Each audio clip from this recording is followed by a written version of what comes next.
नमस्कार दोस्तों, आप सभी मित्रों का मेरे YouTube चैनल रियल कहानियाँ 2.0 पर स्वागत है। अगर आप भी माँ भगवती और भोलेनाथ के सच्चे भक्त हैं, तो यह कथा सुनने से पहले कृपया मेरे चैनल को सब्सक्राइब कर ले, जिससे माँ भगवती की आप सभी मित्रों पर कृपा बनी रहे और कमेंट में जय माता दी जरूर लिखें। तो चलिए कथा शुरू करते हैं।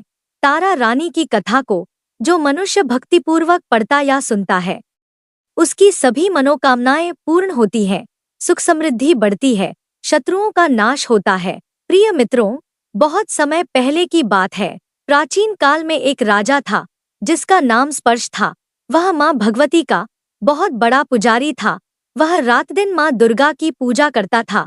माता रानी ने भी उन्हें राजपाट, धन दौलत, ऐशो आराम के सभी साधन दिए थे। कमी थी तो सिर्फ यह कि उनके घर में कोई संतान नहीं थी।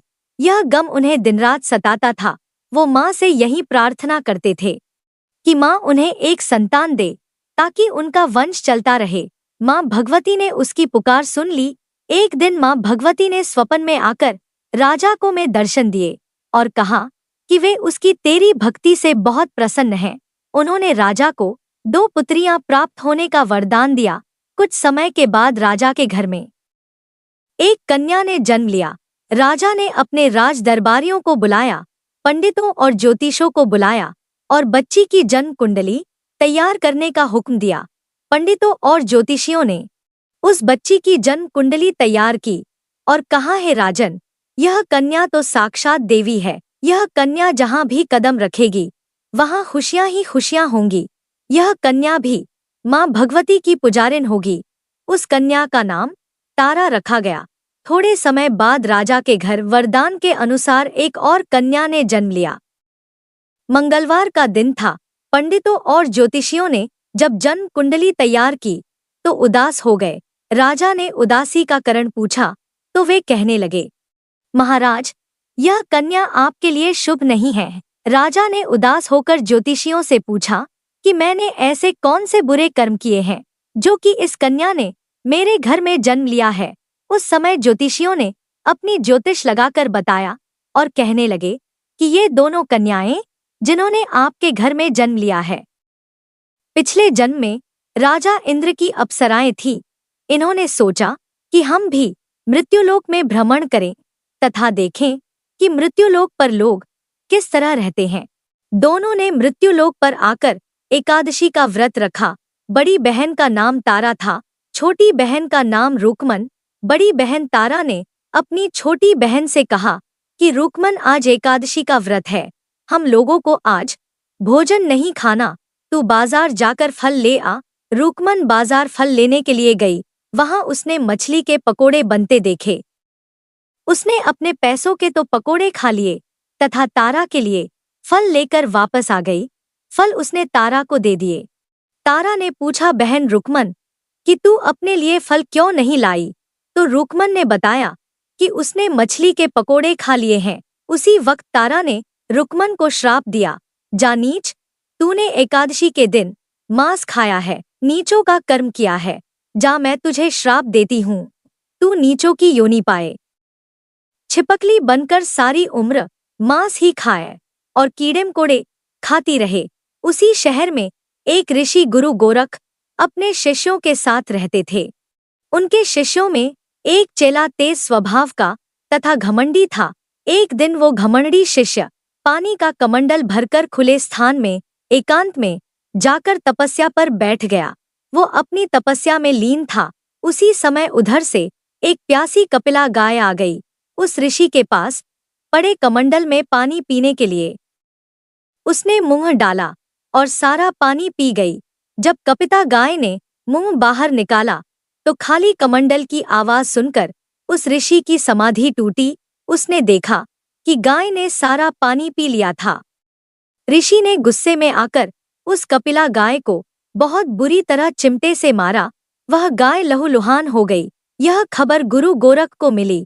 उन्होंने जब कपिला गाय की हालत देखी तो उस ऋषि को बहुत बुरा भला कहा और उसी वक्त आश्रम से निकाल दिया। गुरु गोरख ने गाय माता पर किए गए पाप से छुटकारा पाने के लिए कुछ समय बाद एक यज्ञ रचाया। इस यज्ञ का पता उस शिष्य को भी चल गया जिसने कपिला गाय को मारा था। उसने सोचा कि वह अपने अपमान का बदला जरूर लेगा। यज्ञ शुरू हो गया। उस चेले ने एक पक्षी का रूप धारण किया और चोंच में सर्प लेकर भंडारे में फेंक दिया, जिसका किसी को पता न चला। एक छिपकली जो पिछले जन्म में तारा देवी की छोटी बहन थी तथा बहन के श्राप को स्वीकार कर छिपकली बनी थी, सर्प का भंडारे में गिरना देख रही थी। उसे त्याग व परोपकार की शिक्षा अब तक याद थी। वह भंडारा होने तक घर की दीवार पर चिपकी रही और समय की प्रतीक्षा करती रही, कई लोगों के प्राण बचाने हेतु। उसने अपने प्राण न्यौछावर कर देने का मन ही मन निश्चय किया। अब खीर भंडारे में दी जाने वाली थी। बांटने वालों की आंखों के सामने वह छिपकली दीवार से कूदकर कढ़ाई में जा गिरी। नादान लोग छिपकली को बुरा भला कहते हुए खीर की कढ़ाई को खाली करने लगे। उन्होंने उसमें मरे हुए सांप को देखा। तब सबको मालूम हुआ कि छिपकली ने अपने प्राण देकर उन सबके प्राणों की रक्षा की है। उपस्थित सभी सज्जनों और देवताओं ने उस छिपकली के लिए प्रार्थना की कि उसे सब योनियों में उत्तम मनुष्य जन्म प्राप्त हो तथा अंत में वह मोक्ष को प्राप्त करे। तीसरे जन्म में वह छिपकली राजा स्पर्श के घर कन्या के रूप में जन्मी। दूसरी बहन तारा देवी ने फिर मनुष्य जन्म लेकर तारामती नाम से अयोध्या के प्रतापी राजा हरिश्चंद्र के साथ विवाह किया। राजा स्पर्श ने ज्योतिषियों से कन्या की कुंडली बनवाई।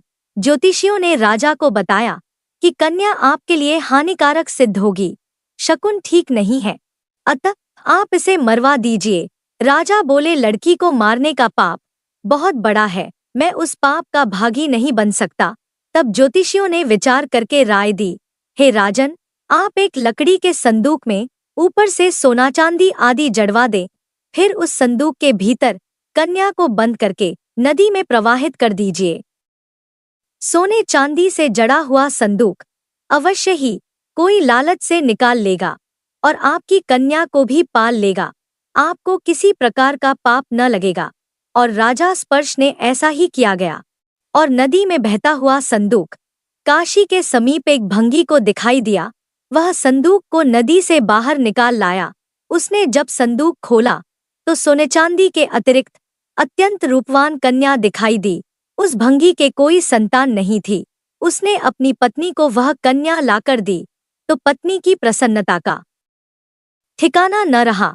उसने अपनी संतान के समान ही बच्ची को छाती से लगा लिया। मां भगवती की कृपा से उसके स्तनों में दूध उतर आया। पति पत्नी दोनों ने प्रेम से कन्या का नाम रूक्को रख दिया। रूक्को बड़ी हुई, उसका विवाह हुआ।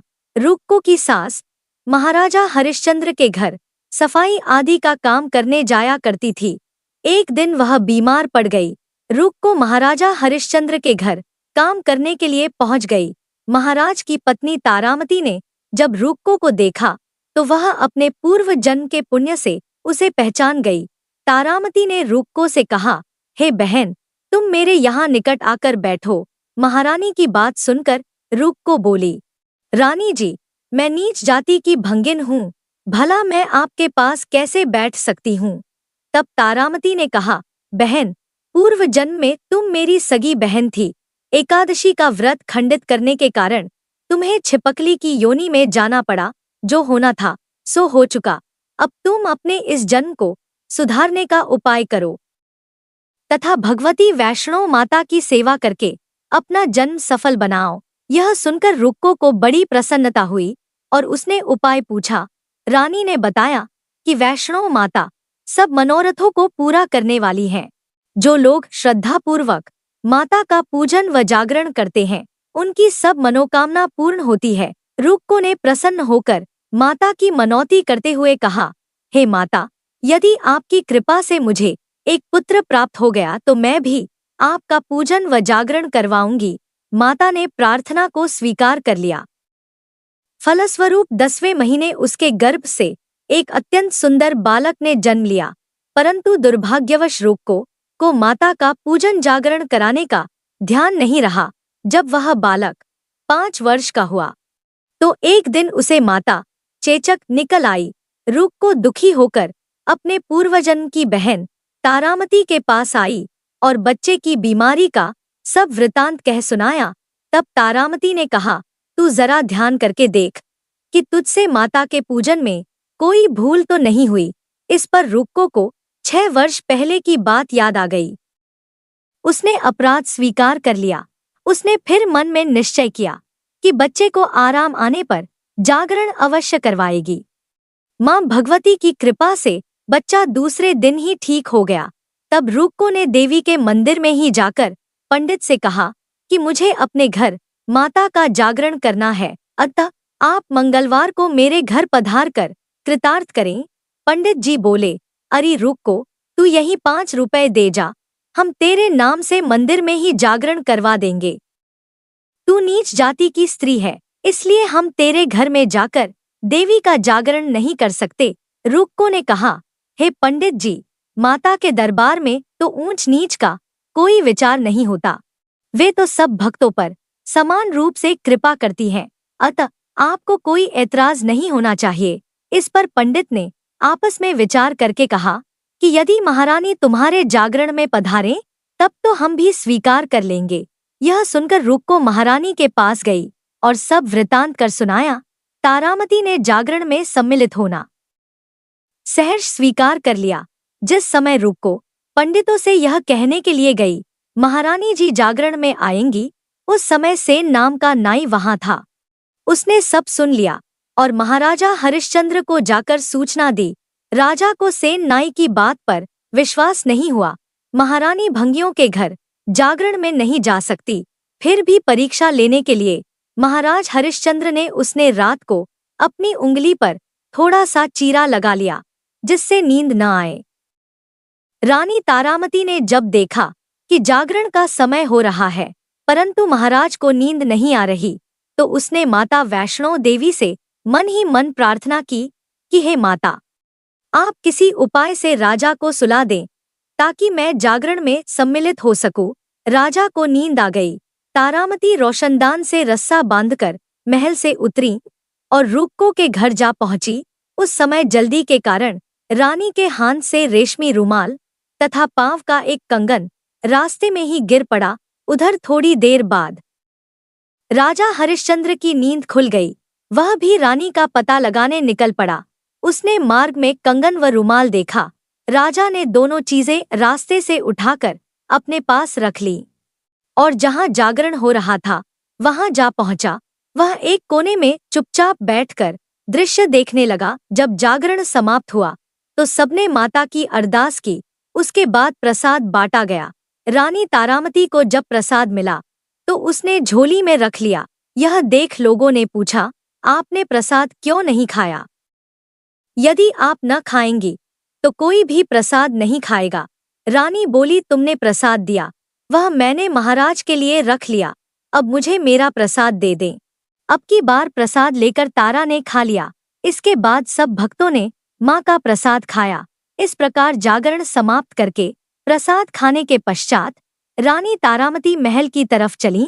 तब राजा ने आगे बढ़कर रास्ता रोक लिया और कहा, तूने नीचों के घर का प्रसाद खाकर अपना धर्म भ्रष्ट कर लिया।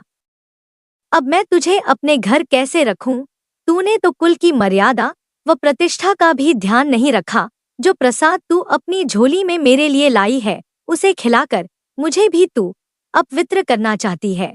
ऐसा कहते हुए जब राजा ने झोली की ओर देखा तो मां भगवती की कृपा से प्रसाद के स्थान पर उसमें चंपा, गुलाब, गेंदे के फूल, कच्चे चावल और सुपारियां दिखाई दी। यह चमत्कार देख राजा आश्चर्यचकित रह गया। राजा हरिश्चंद्र रानी तारा को साथ लेकर महल लौट आए। वहीं रानी ने ज्वाला मैया की शक्ति से बिना माचिस या चकमक पत्थर की सहायता के राजा को अग्नि प्रज्वलित करके दिखाई, जिसे देखकर राजा का आश्चर्य और बढ़ गया। रानी बोली, प्रत्यक्ष दर्शन पाने के लिए बहुत बड़ा त्याग होना चाहिए। यदि आप अपने पुत्र रोहिताश्व की बलि दे सके तो आपको दुर्गा देवी के प्रत्यक्ष दर्शन हो जाएंगे। राजा के मन में तो देवी के दर्शन की लगन हो गई थी। राजा ने पुत्र मोह त्याग कर रोहिताश्व का सिर देवी को अर्पण कर दिया।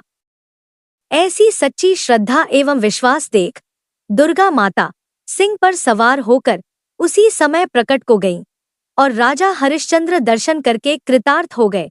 मरा हुआ पुत्र भी जीवित हो गया। चमत्कार देख राजा हरिश्चंद्र गदगद हो गए। उन्होंने विधिपूर्वक माता का पूजन करके अपराधों की क्षमा मांगी। इसके बाद सुखी रहने का आशीर्वाद देकर माता अंतर्ध्यान हो गई। राजा ने तारा रानी की भक्ति की प्रशंसा करते हुए कहा, हे तारा, तुम्हारे आचरण से अति प्रसन्न हूँ। मेरे धन्य भाग, जो तुम मुझे पत्नी रूप में प्राप्त हुई। आयु पर्यंत सुख भोगने के पश्चात राजा हरिश्चंद्र, रानी तारा एवं रुकमन भंगिन तीनों ही मनुष्य योनि से छूटकर देवलोक को प्राप्त हुए। तारा और बहन रुकमन की कथा संपन्न हुई। जय माता दी। तो दोस्तों, एक नई कहानी के साथ फिर से आप सभी मित्रों के साथ प्रस्तुत होंगे। तब तक के लिए राधे राधे। जय माता दी। ओम नमः शिवाय।